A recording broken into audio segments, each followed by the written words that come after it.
Would you quit your job without another job lined up if you only have 6 months of savings? Yes, absolutely. So here's what I would do if I only had 6 months of savings and I wanted to quit my job. First of all, I would quit right now, same day. I would walk. I actually did this.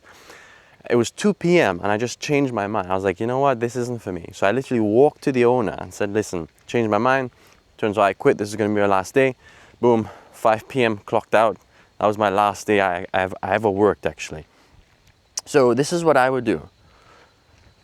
You need to realize that with 6 months of savings, you don't just have 6 months. You could probably stretch that to like a year and a half. But let's say, realistically, all you need is 6 months if you do it correctly. So what I would do is, I would buy a one-way ticket to somewhere cheap, another country, right? Where you can actually have more buying power with your 6 months of savings, right? And I would stretch that 6 months of savings for as long as possible. So ideally, I would go to some place like Southeast Asia, you know, Vietnam, Thailand, somewhere cheap, right? Where you can literally pay like $200 a month for an apartment. So do the math, 200 per month, what's that? Like a little over $2,000 a year. Come on, 6 months of savings in a Western country. You definitely got, okay, and on top of that, let's say you get 3 months in Vietnam, 3 months in Thailand, 3 months in Bali. Bro, you can just island hop, yeah? And what I would do is, once I have my window of opportunity that I give myself, where I've got all day, every day, just to lock in, put my head down, figure something out where I can actually generate an income online, now you don't feel that pressure. Now you feel inspired. Now you feel motivated that you want to build something you can call your own. Because what differentiates employees from successful people is ownership, right? It's simply ownership. Like, you can get technical and be like, oh, well, the definition of an entrepreneur is someone who takes financial risk in hope of profit, right? Now, that's the fucking dictionary terminology, right? But for me, the personal definition is just ownership. You want to own something, right? You don't just want to be part of a system that pays you a fucking paycheck. You want to be an owner of something. And ideally, the easiest way to get started is with some form of leverage. And one of the best forms of leverage that is free is media, content, where you make one piece of video and you can actually reach thousands, tens of thousands, hundreds of thousands, millions of people. And it's free. Other forms of leverage like capital and stuff like that are great too, but if you only have 6 months of savings, that's the best way to actually use your savings, is by leveraging your buying power. And because you've earned in one currency that's stronger than a weak currency, you can go spend it on a weakened currency, and now you have more buying power to then give yourself more of a window to actually figure something out. Which leads me to point 2. So when it comes to trying to figure everything out, first off, you want to experiment with as many things as possible. You want to just throw a lot of shit at the wall to see what sticks, right? And speed. Speed is very, very important. You do not want to get stuck on... Let me tell you a quick story. So when I first started, I was so convinced that the way I was going to get my breakthrough was this exact way, this method, this vehicle, this business model, this brand, whatever it was. And I literally spent years trying to make that work. And of course it didn't work. What I should have done was, and this is from experience, you want to be unemotional about the vehicle that takes you there. As long as you know what your core why is, your core belief, that drives your behavior, that's fine, that's enough. As long as it aligns with your values, then that's all you need. But don't be hell-bent on the specific route that's going to get you there. Yeah? Be flexible and just try experimenting with a lot of different things as possible. Now, obviously, it helps if you get mentorship, coaching. It helps if you get, if you're able to surround yourself with people who are doing what you're doing, who are maybe 12 months ahead of you, 5 steps ahead of you. Because not only will you be able to get the tactics and know the steps that you need to take where you're at, because they've already done it, but the biggest value in surrounding yourself with people who are doing what you're doing or even 5 steps ahead of you is success leaves clues and it rubs off. So what I mean by that is 80% of getting your dream life will come down to not the tactics or the strategies. It will come down to you becoming the person who you need to be in order to achieve your dreams, because who you are today is not the person who you will be once you achieve your dreams. So by surrounding yourself with those people, that is going to force you to grow as a person, overcome your fears. It will make you become the person who's deserving of success and who you need to be in order to make it work.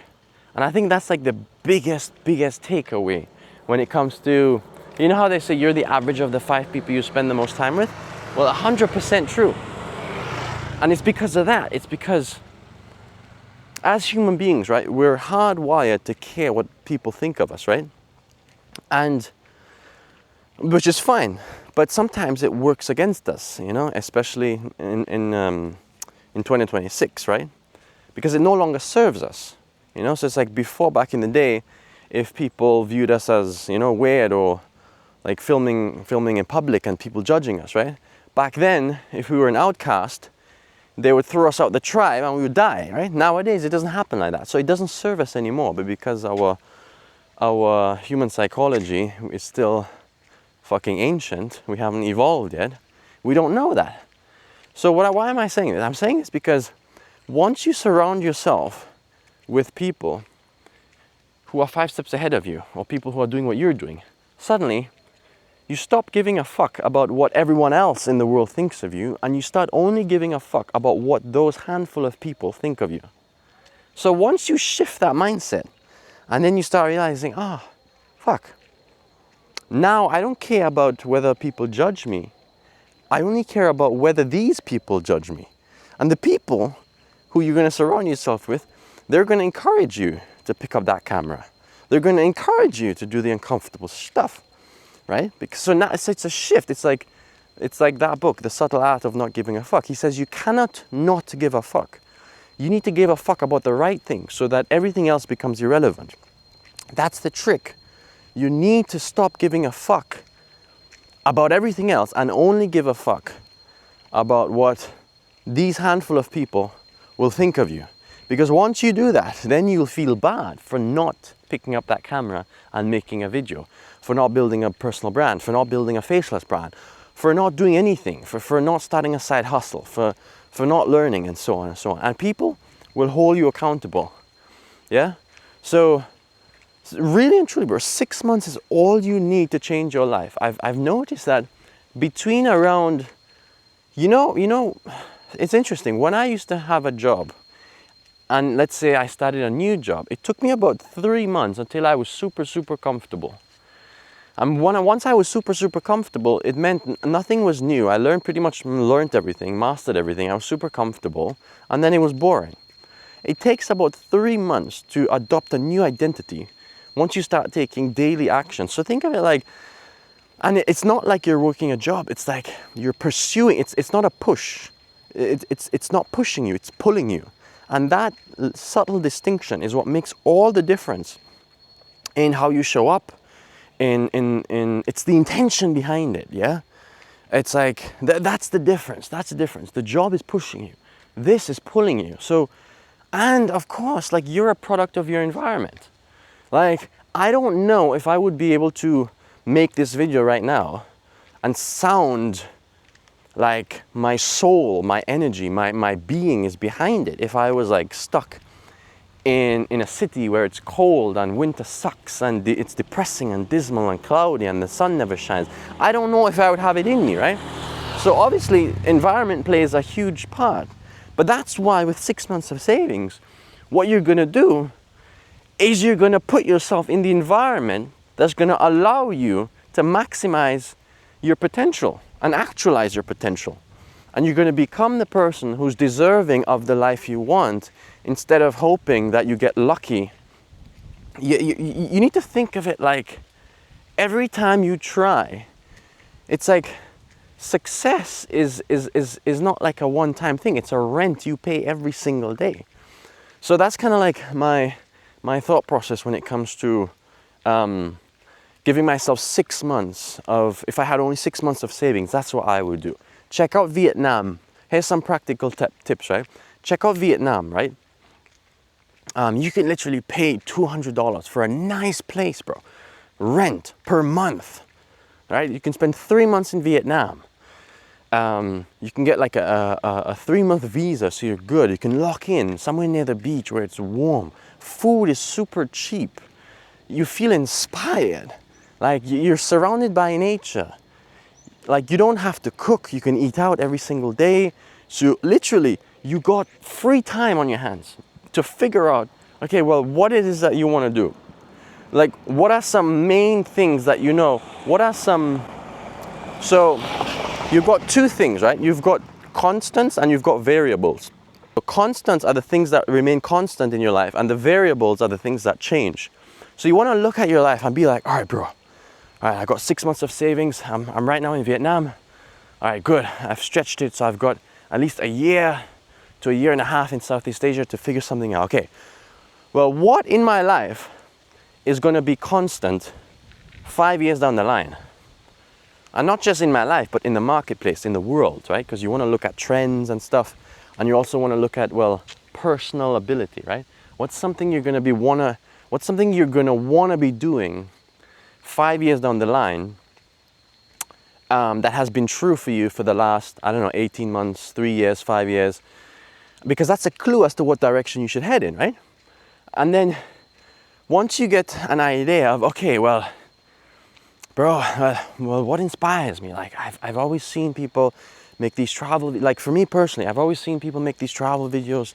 I personally enjoy talking. Like, what has remained constant throughout the last 5 years? Well, I love sharing, I love talking, I love being creative, I love traveling, I love inspiring people, I love inspiring myself, because oftentimes I found myself talking to my friends, my family, and it wasn't to talk to them, it was to hear myself inspire myself by talking to them. And because in the beginning you haven't mastered that skill yet of speaking confidently on camera, you're unable to do so. So therefore you're left with nothing but to speak to your family and friends, and then they get annoyed because you talk too much.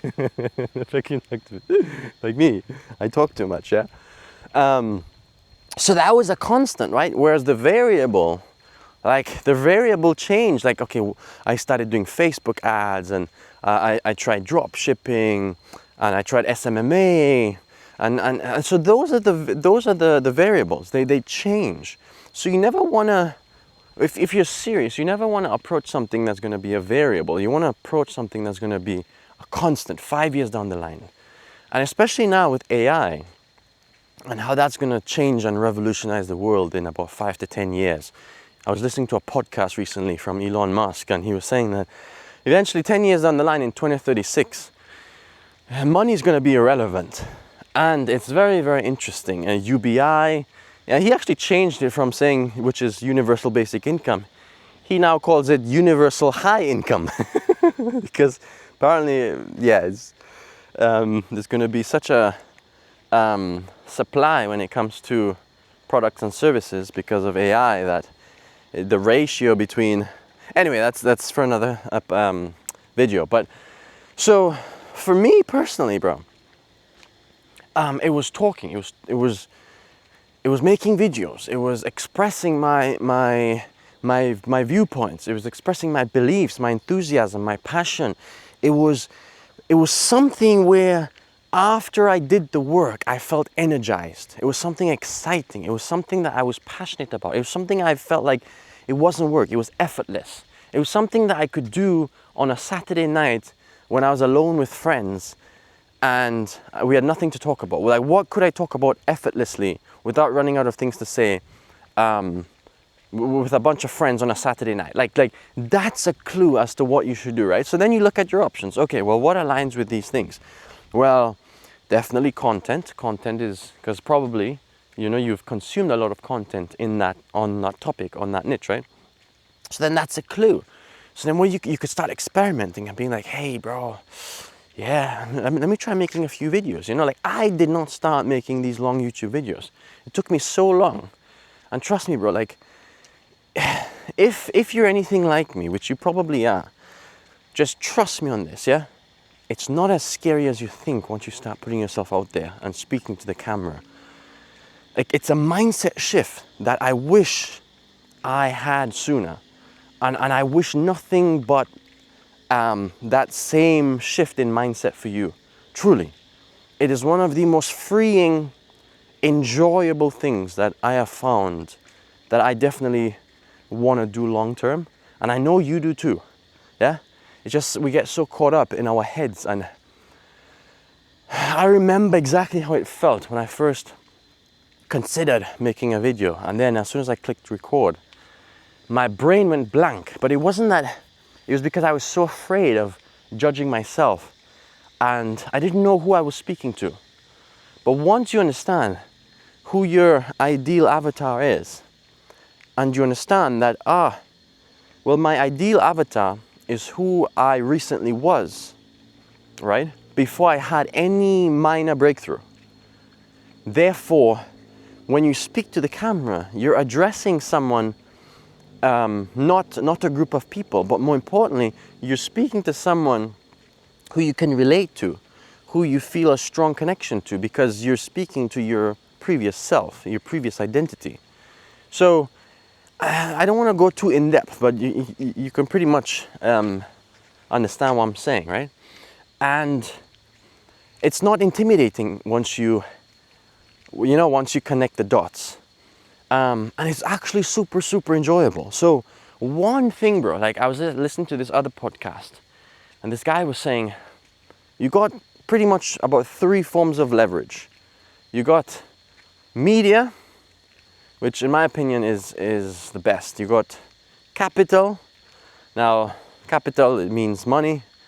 Ideally, you don't want to start spending money unnecessarily. So for me, media was like the best one, right? Now, because I didn't have the confidence to start speaking on camera non-stop like I am now, I needed a form of media that didn't require me showing my face or my voice, because honestly, bro, my voice sounded so fucking cringe at the very beginning.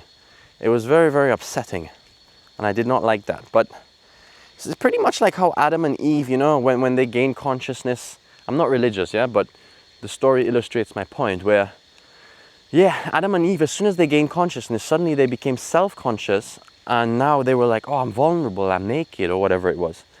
And it's like, because when you start recording videos, you're able to see yourself from another person's point of view. And that is super, super awkward but that's a necessary component to your evolution. So that's super, super valuable. And you wanna become that person, because eventually you're gonna rewatch the videos, and in the beginning you're gonna cringe. And you're gonna be like, oh yeah, I don't like this about myself, because being authentic is literally another word for saying you're imperfect. It's literally, and it's not easy to put yourself out there and look at your flaws and rewatch them. But it's necessary if you want to grow and become the person. Like, bro, growing up, every kid has this dream of becoming their own version of a James Bond, yeah? Like, every guy. And that's something you want to grow into. So, definitely, I would say, yeah, so back to when I was trying to create media content without putting my face out there, without talking and stuff. So I started a faceless page. I started faceless pages on Instagram. That is what I did. And I remember, like, I posted 4,000 times. Grew it to like maybe 900 followers, yeah? And it wasn't until I really decided, you know what, let me, everyone's doing this, let me do something else, that I actually got my breakthrough and started growing the page. And then once I got some momentum and some success, then I started to put myself out there. And every now and then I'll record one of these videos, you know, It wasn't every day, but it was some momentum, it was some progress, you know. I had some wins under my belt, yeah. And as long as you stay consistent, bro, that's all you really need, yeah. And hold on, there's a huge truck coming, and yeah, it's a bit loud, so give me a sec, yeah. Yeah, huge. Yeah. Okay. Yeah. Where was I? Yeah, so once you start getting some momentum and you start putting in the reps, bro, what I find personally helped me a lot is just find someone who is crazy enough like you, like us, and awkward, willing to be awkward enough to put themselves on camera just to overcome, I call it the cringe phase. Once you overcome the cringe phase, which only takes about 2 months, bro, really, 2 months, you overcome the cringe phase, that's it. Like, when you start rewatching your videos, you notice certain mannerisms, certain micro expressions, which you don't necessarily like. I mean, you just learn to speak freely on camera. And I know it's awkward, right? I know it's fucking awkward, because it is. Because when I first started, I remember I used to complain. I used to be like, it's like I'm fucking talking to a wall. There's no difference between talking to this camera and talking to a wall. I might as well be just facing a fucking wall and just speaking to myself. And that is not natural. Like, no sane human being does that. Only people in fucking psychiatric wards or, you know, mental health institutions or crazy houses, people do that, right? And I'm not crazy, so how is this natural? I can't do this. And then, but it was something that I enjoyed privately or with friends and family. But as soon as I clicked record, I guess I was super, super shy.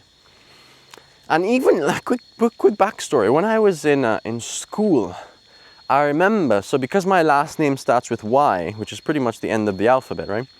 For whatever reason, we used to have to like recite the poem in front of the entire class. And for whatever reason, they would always start with like the last name. So I would always fucking go first. And I used to shit bricks. I was so scared to fucking recite this poem in front of the entire class. Yeah, it was one of my biggest fears. And I guess I carried that into adulthood and yeah, never overcame it. But once I did, bro, it became one of the most fulfilling, satisfying, freeing things that I've ever done. You know, and people say this all the time, you know, the thing you're avoiding is the thing you need to do. So that's why, like, I've built a whole brand around helping camera shy men quit their job and travel the world, you know, because that was who I was. I was camera shy. I wanted to quit my job and I wanted to travel the world. And that's how you build a brand around the real you, around something that's personal. That's why it's called a personal brand, right? Because it's personal. It's not that you think, oh, well, bro, I saw this guy and he's right now in this niche. So you know what? I'm just going to do that because there's money in that niche. Then it's not a personal brand. You're literally just a fucking robot doing the actions necessary in hopes that this niche has money. Like, that's not a personal brand. That's a fucking robotic brand, right? It's supposed to be personal, right? Like, the desire to help your ideal avatar is supposed to be personal. It's supposed to be personally connected to something that's close to you, right? So maybe that gives you some ideas on how to approach the whole content thing, you know? Because a lot of people, they don't know, like, all they know is they want to start a business or they want to start a brand, but they don't know what niche to pick. They don't know what angle. They don't know, you know, what to put in their bio that's going to represent what they're all about. They don't even know what to post as content. And I get it 100%, 100%. But I will say this as a clue, which helped me in retrospect looking back. Look at what you do in your spare time. That's a clue. That's something, and you want to think of yourself as Sherlock Holmes. Yeah, you want to be like, okay, let me think back. Well, what have I been doing voluntarily and consistently for the past 18 months, 3 years, 5 years, whatever it is? That's a clue, bro. So for me, it was always travel, right? Like I would always look at these YouTube videos of people traveling the world and driving their scooter on these jungle roads with like coconut trees everywhere. And it was super, super inspiring. That and self-help, personal development, you know? And bro, once you figure out, okay, this has been constant in my life, and I know it's going to be constant into the future. And here's the thing, interesting thing too. If you're in your 20s, you're going to realize that your values change. Or it's not that they change, it's that they change priorities. So the things you value in your 20s, when you're in your 20s, they're a priority. But as soon as time passes, the priority of your values changes. But they're always going to be constants. And those are the things that you need to actually piece together to figure out, okay, well, what's something that, like the previous version of who I was? Like, what's a little milestone, a little breakthrough, a little accomplishment? What's something that in that niche that you figured out, that I overcame? And then you build a brand around that and you start posting content. It doesn't have to be, at the very beginning, it could be faceless, but start posting, recreating viral videos about that thing that you're passionate about. Build a brand, build something. Have leverage in terms of media. You know, it's have digital real estate is what they call it nowadays, yeah? And eventually, if you're doing it the right way, at the same time, you're gonna develop the skill to be able to confidently and passionately speak on the topic. And you don't have to be an expert, bro. You do not have to be an expert. I've learned this as well. Forget trying to be an expert. You just want to be relatable, okay? That is where social media is going. It's not even social anymore. It's more like interest media. It's based on interests. So the best way to build your brand so you don't feel like an imposter, if you haven't seen that video where it's a quick 2-minute video where I talk about how to not feel like an imposter when you're building a personal brand. Bro, just try to be as relatable as possible, yeah? Now, you don't have to come across as an expert, yeah? You just need to be 2 steps ahead of the person you're speaking to, because who you're speaking to on the camera is just who you were recently, yeah? Like the previous identity of who you were.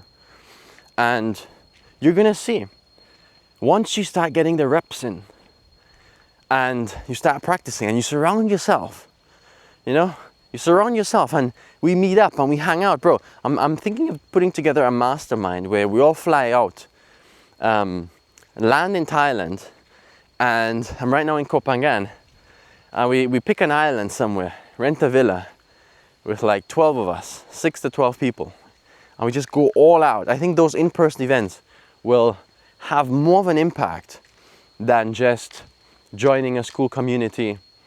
Now, the school community is great for the how-tos and stuff, and you definitely need that as well. But I've noticed that the biggest thing that moves the needle in your life and business, brand, personal development is definitely those in-person experiences, because like I said, it rubs off and you know, you're able to see and witness with your own eyes that, yeah, everyone still has insecurities and fears and doubts, limiting beliefs, but we push through it, right? And we do the uncomfortable actions and we hold ourselves accountable. Once you start holding, you know, your friends accountable and vice versa, then it's like this compounding effect that happens. And bro, like, trust me, like there's this exponential curve of just growth, and it's such a nice feeling. Trust me, like I can't explain it. It's just one of those things that you need to experience in your life, especially the younger you are, you know.